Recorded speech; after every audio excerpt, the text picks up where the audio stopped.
Saturday, February 24th, 2024. Focus. Love your enemies. A slap is a slap. A hurt is a hurt. Whether we go to church or not, many people make us feel offended and make it difficult to forgive, like an unfaithful spouse or a friend who betrays our trust. In my human frailty, my first thought usually is to seek revenge. But when I have learned to control this reflex reaction, another part of me realizes that my reaction is due to a need in me which has not been met.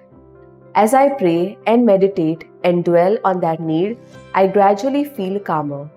Today, Jesus asks to love our enemies and pray for them.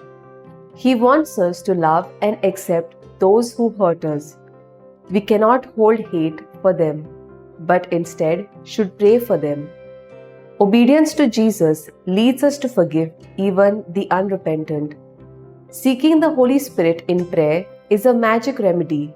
When I pray for my enemies, God molds my heart to be like His. Prayer softens my feelings towards them and makes me understand and even love them in Jesus. Jesus exemplified God's love. He suffered, died, and rose to save humanity. He accepts us although we are unworthy. He showed us the loving face of the Father who blesses both the righteous and the unrighteous.